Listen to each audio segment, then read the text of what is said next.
Hey everybody, and welcome to How I Built Bits, a clip show that surfaces some of the best advice from nearly 300 interviews of how I built it in 15 minutes or less. The clock's ticking, so let's dive into this clip from Rebecca Gill on research, validating an idea, and delivering an online course. But first, a word from our sponsor. This episode is brought to you by WP Wallet. Do you manage websites for clients? Do you feel on the hook for the cost of premium plugins? WP Wallet fixes that. WP Wallet is a free, simple, intelligent tool that helps WordPress professionals like you manage all your license keys and invoices for all your sites and clients. Sign up for a free account, connect a website, and WP Wallet automatically scans that site for plugins and marks the premium ones, even adding prices. No more making the decision of buying the plugin yourself or talking your client through the purchase process.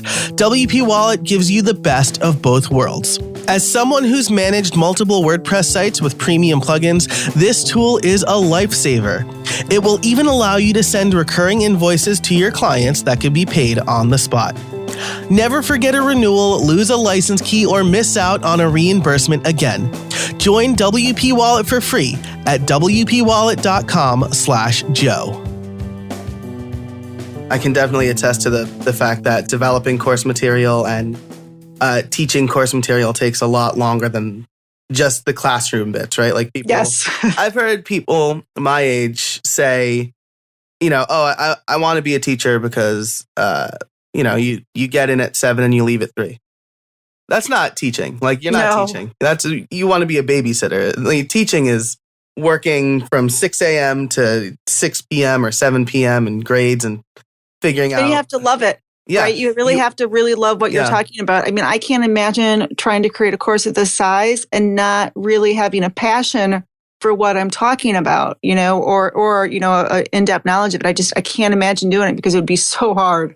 Oh, absolutely. I mean, I feel the exact same way about, teaching in a classroom. You have to love that stuff because, I mean, you're dealing with, especially in college, you're dealing with people who might not want to take the course, but you're dealing with people who are really excited to take the course, and it's a good mix, and you really have to love it. So, what kind of research did you do, before, if any, before launching this site? That's not like you just like went in like ready to go, but I mean, you've been doing this for a long time, so. I did research. So even before I actually started it, I vetted the idea. I looked around online. Everything we have ever done with the business, and even prior to the business, has always been data driven because I used to work for an ERP software company. So data is just part of my core.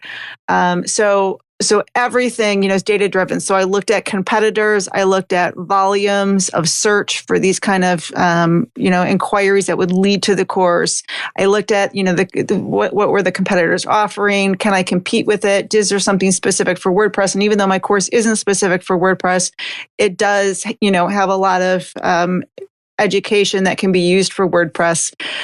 So I did research all of that. Then as I wrote my content, I spent a lot of time researching, saying, okay, well, I've been doing this for 15 years and I know it's the right thing. Can I find a place in the internet that will validate that? And then that's where I was starting to pull in those videos from Google to say, yes, and here's why. And I would pull in quotes from Google to say, because for example, this is an SEO course. Google says that SEO is incremental changes to your website. They're small. And that's really what it is. It's things over time. And I have been saying that, but I wanted to really show that they're saying that. So so there is research involved because you want to be able to back up what you're saying and to show your students that there's truth to it. And it's not just something that you believe. There's, it's got merit and it is reality. That's perfect. So you have your idea, you have your research, you talked to Corey. Did you talk to anybody else about features, business advice, direction? You sell a lot of themes, you do a lot of SEO consulting and things like that, right? So, did you pull from that pool to make sure that you're making the best course you can? The person I always vet things through is my husband, and that's because he knows me, he knows our business, but then he's outside of the industry. I mean, I just took him to his first WordCamp this last weekend. Nice. So he looks at things in a different manner, and he's worked at small businesses up through Fortune 500 companies. So I always try to get his opinion on it, right? Do you think it's viable?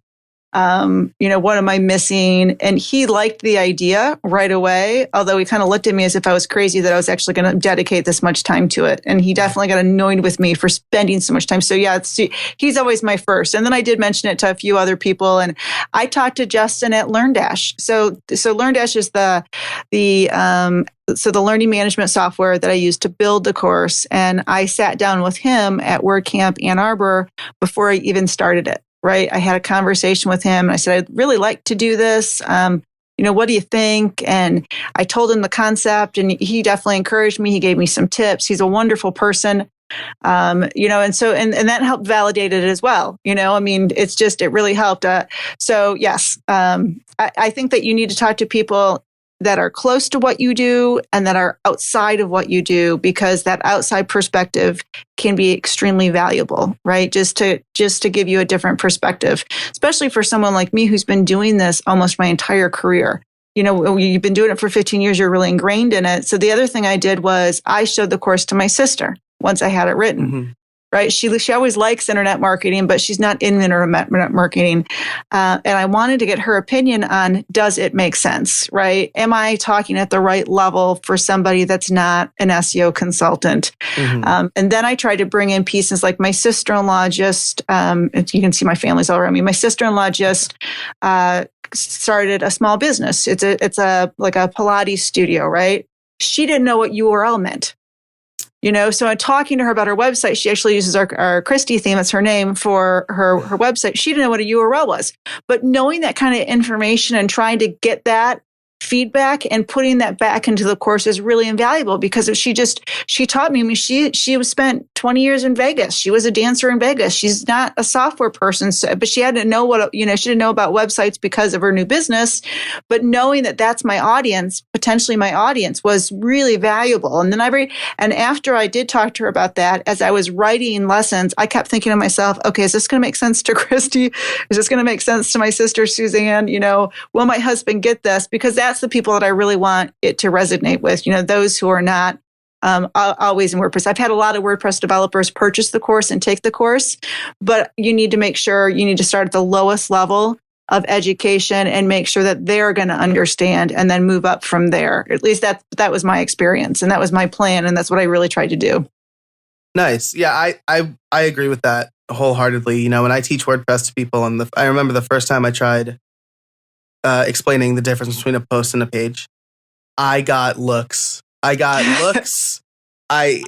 of my students raised her hand and was like, "What are you talking about?" And I realized I've been doing WordPress work for years. That's second nature to me. But so you're absolutely right. Start with, especially with an online course, if something's too basic for the student or the person taking the course, they could skip that video, Yeah. Well, and the one thing about writing an online course that's challenging is that there's no biofeedback. So, years ago, I used to do week-long training sessions for the ERP software that my company sold. But you had a room full of people. You could see their faces. And when you started talking about complex topics, you could see their eyes glass over, and you knew that you needed to take a step back, and go more basic and build up from there. And you don't have that with an online course. So I did like that. So at the end of the course is a request for feedback. Is there something that we can improve? Is there something that wasn't clear? So that as I got that and, that feedback, I could try to put that back into the course and make it better. So that is one challenge. And you just have to try to do your best to mitigate that as much as you can. Yeah, absolutely. So do you find a lot of people are willing to give that feedback? Do you incentivize it at all? I don't give them a reward for doing it, but I have gotten a lot of feedback, which has been awesome. Really good. Yeah. The funny thing is people will give you back feedback in email and forums, but they don't actually go to the product and leave a review on the product, which is just funny. It's just, I don't know what that step is, that public, but and the feedback's been extremely good, which just encourage you to want to do more, right? You want to keep going and add to it or create additional courses. Mm-hmm. Gotcha. So so you mentioned that you talked to Justin at WordCamp Ann Arbor last year. We're coming up on that on WordCamp Ann Arbor this year. So how long did it take for you to develop this course? So it took me about 2 straight months. Okay. Yeah, because I had the idea of the course. I thought about bits and pieces of the course and had been talking about Corey. And then when we did the SEO week, he's like, you really got to do it, right? And that was in November or December. And so I started writing the course right after Corey pushed me into it, right? And thank you, Corey, by the way, for doing that publicly. And I launched it in January. So I probably spent 45 days. Okay. But that was hardcore writing, right? I live in Michigan. It's winter. It's cold. I don't like the cold. So to give me a reason to sit inside and write lessons on a Saturday where my husband and my son are ice fishing, I'm perfectly okay with that. And thank heavens I had that opportunity. So, I hardcore wrote and researched, and put it together for about 45 days. Gotcha. I think that's the mistake I'm making. I'm developing this course in the middle of the summer. In the Northeast. It's hard. Yeah, so it's not always nice. I got to take advantage of the nice weather. But you do. Yeah, I would have really struggled, and I wouldn't have gotten it done if I started to do it during the summer. I've got a cottage in the lake. I'm not going to do that. All right, that's it for this bit.